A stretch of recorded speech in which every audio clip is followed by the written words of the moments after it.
I wanted to be everything, really. I went through periods where I wanted to be a professional dancer. When I studied that, I wanted to be an ice skater. Wanted to go into politics.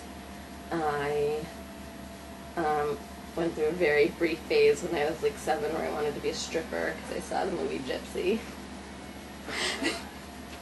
You should have, yeah, my parents were a little nervous about that. I have a very good friend actually from a Ariel day school that always reminds me of the story. We went to Jewish camp together, Camp Kinneret, which is still up around here. And on the first day we had to go around. Our group was called like the M&Ms, still remember this. And we had to go around and say our name and what we wanted to be when we were grown up. And I seriously think we were 7, at the most 8. And I was really into musicals, every musical I could get my hands on. And I had seen the musical Gypsy like the night before, and I was obsessed with it. So I said, my name's Tamara, and I want to be a stripper, in front of like the group at Camp Kinneret day camp. And my mom got a talking to, and my friend Jessica still will remind me all the time that I told everyone publicly when I was 7 years old that I wanted to be a stripper. What about in high school? What were your ambitions then?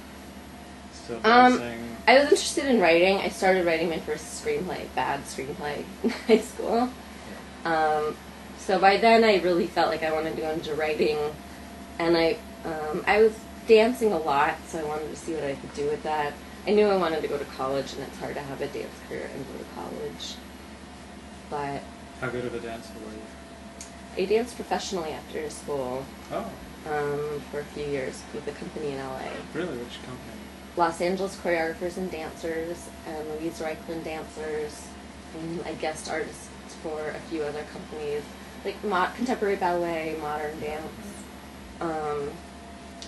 I went on lots of auditions, music videos, and little, non-paying gigs in LA. So, how long did you pursue that for after high school? After college. Oh, it was after college. Right? Yeah, I studied it in college as well. You majored in dance? And English at Northwestern. Okay.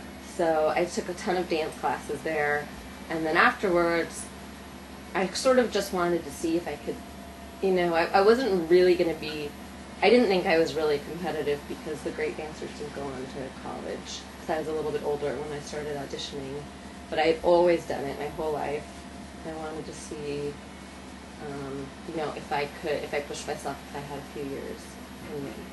So I did that, and I'm so glad I did, because you can't go back to that. Yeah. It's one of those careers where you can't be 40 with 2 kids and be like, I want to be a dancer. Yeah. So. How did that affect you those years pursuing dancing after college? Humbling. I waitressed a lot to make extra money. Actually, the waitressing was probably one of the most humbling experiences in my life, and made me a better person by a lot.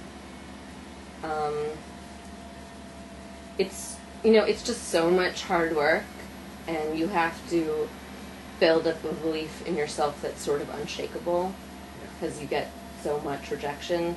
Writing's like that too. Mm-hmm. And that's probably one of the things that I think has served me, and some people would say, makes me a total bitch. Yeah.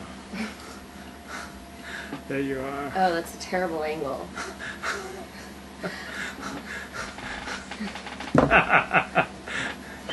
Have you been there the whole time? No, I was just fiddling around with it.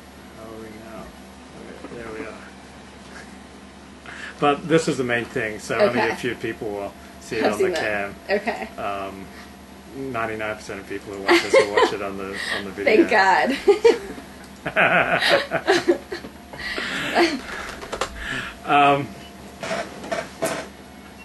So you never did become a stripper? No, not professionally.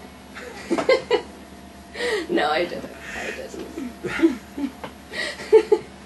I mean, you didn't get to fulfill your lifetime dream. Not for many, no. I didn't.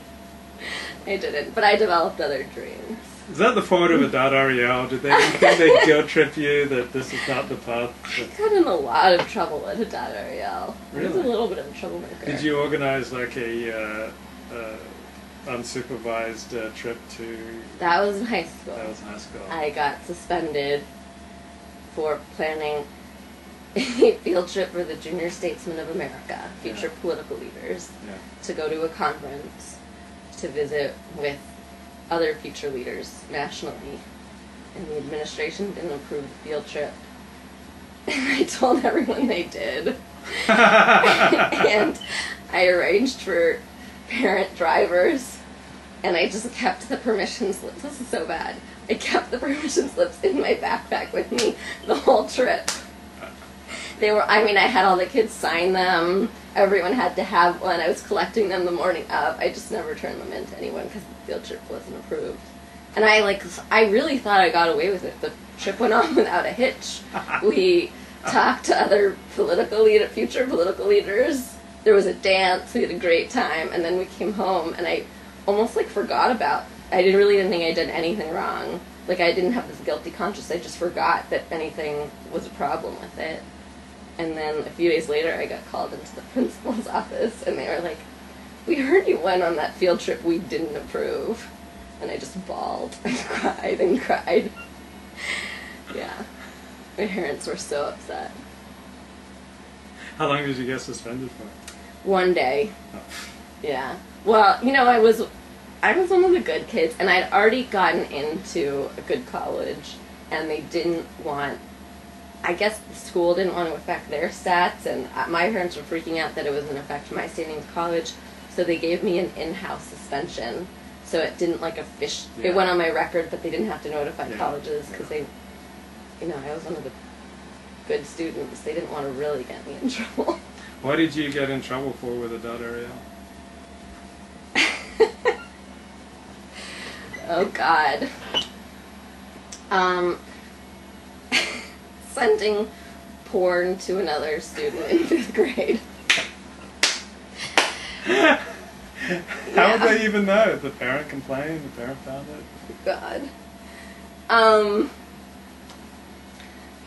What kind of country is this where a 5th grader can't send porn to another I know. 5th grader? Is this kind of some fascist state? Seriously. How on earth are kids supposed to learn these things?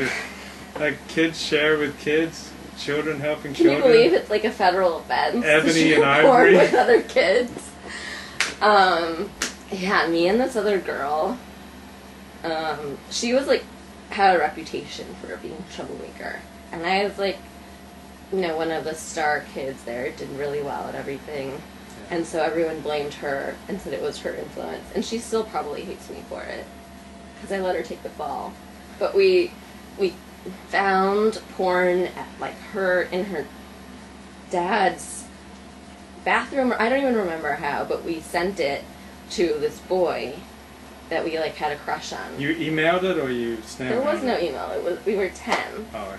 And we put it in an envelope, a manila envelope, but the only manila envelope we could find had been sent to her house and was from Adad Ariel. So we just crossed off Adad Ariel with a marker and then mailed it anonymously to this boy.